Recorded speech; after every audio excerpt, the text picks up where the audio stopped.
get all this stuff? Every time I see her, she has new stuff.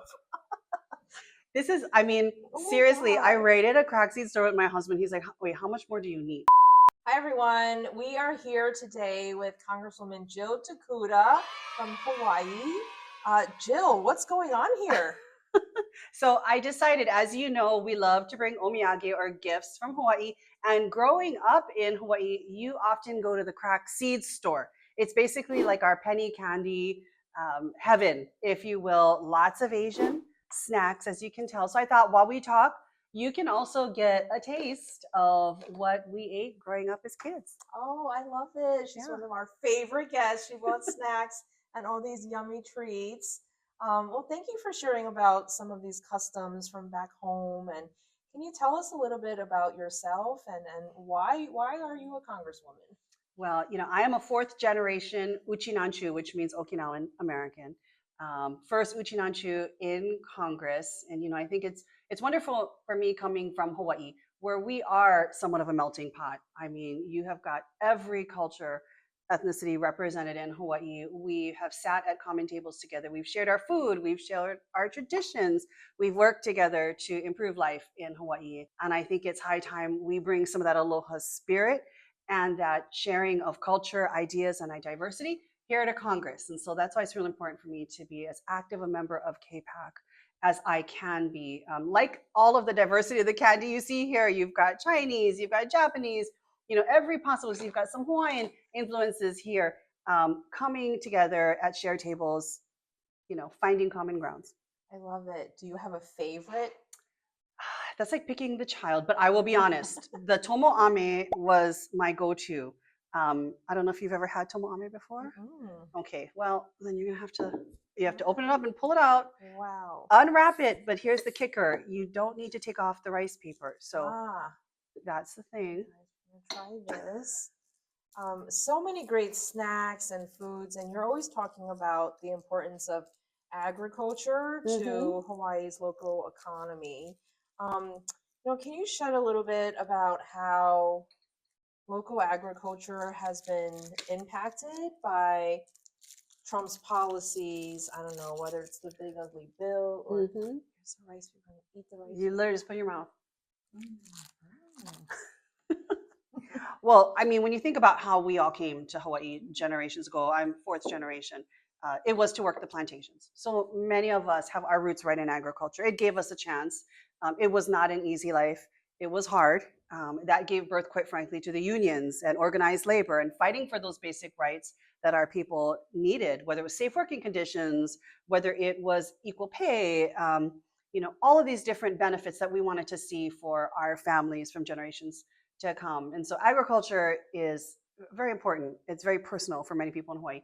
And I will tell you right now, as a member of the agriculture committee, it's really tough for farmers, ranchers, and producers in Hawaii and across the country. The tariffs are hitting them really hard. And so people think, well, they're growing food in Hawaii, grow local, buy local, it shouldn't cost more. But when you think about where the feed, the fertilizer, the equipment comes from, that's overseas oftentimes. And so, they operate off of very thin margins as it is. And so you're really cutting into those margins and you're making life far hard for the people who literally put food onto our tables. They can't put food on theirs. And so whether it's Hawaii or anywhere across the country, agriculture right now, our food producers are having a really tough time with this unnecessary tariff and trade war that Trump is, basically inflicting on the world. It's so heartbreaking. And speaking of food, the SNAP program is really a lifesaver for so many of our constituents. Nearly 42 million Americans, including I think about 31,000 households in your district, Right. About 40,000 in mine. They rely on food assistance through programs like SNAP. Can you help put a face on some of these families, some of these constituents of yours? Well, we're going to intersperse that with snack. As a child, so this is my fun bucket right here. As a child, and I apologize for the smell, I love cuttlefish. Cuttlefish was one of my favorite things to go to. But as you know, if anyone's had cuttlefish before, you can't eat it on a plane where you shouldn't. Maybe I have brought it on a plane or to the movie theater. It's fine in Hawaii. Hide it. to eat, but definitely something that leaves a smell. I love I mentioned these. my childhood because when we talk about SNAP, at the very least, half of our families that are benefiting from SNAP, using Mhm. SNAP to put food on the table, they have children. And from Keiki to Kapuna, when you look at $200 billion in cuts, like that big ugly bill did, Kapuna to Keiki will go hungry. I have no doubt about it. Even when you compound that on top of that with the Medicaid cuts, $1 trillion. Again, half of the people covered by Medicaid and CHIPS are children. And so imagine stealing away not just the food on people's tables, on a child's table, but also their health care. This will sadly be a death sentence to too many. This is really going to hinder the ability for our kids, our keiki, to be able to grow up healthy, eating nutritious food, accessing food.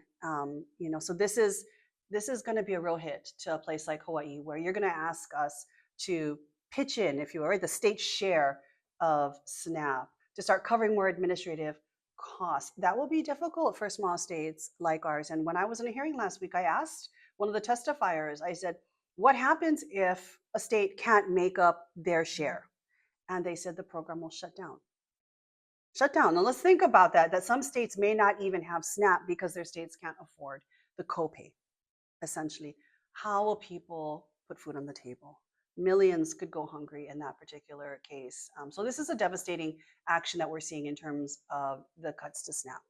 Yeah, I mean, it's really heartbreaking. Our government, our federal government, we are all here to help people, to improve the lives of Americans, no matter what type of district you are in, no matter what political party you're in. And, I think people are so scared right now, rightly Mm-hmm. so. People need a lot of inspiration and hope. And I will say one of my favorite things about Tokuda is that she is really someone who legislates with a lot of compassion and a lot of inspiration, not just for her colleagues, but for fellow Americans.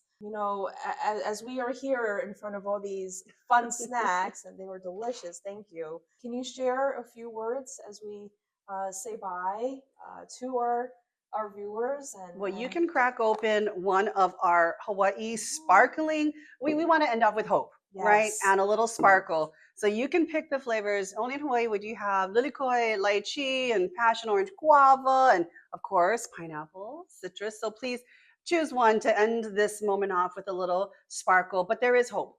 It's because we have advocates that are going to stand up for our families. And sadly, we know ANHPI families, businesses, individuals across this country, you know, disproportionately impacted, whether it's from tariffs, whether it's cuts to SNAP, cuts to Medicaid. But the hope I really feel is in KPAC members banding together to stand up and really give people a voice, but more importantly, not even just a voice. We put our words to action and we stand up against bad bills. We stand up against bills that are going to increase potential hate crimes in our communities. We stand together.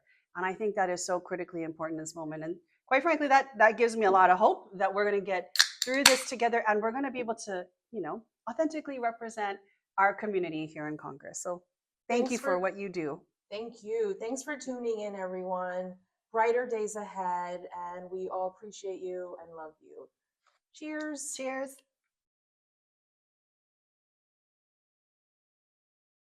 Oh, that was pretty good, actually.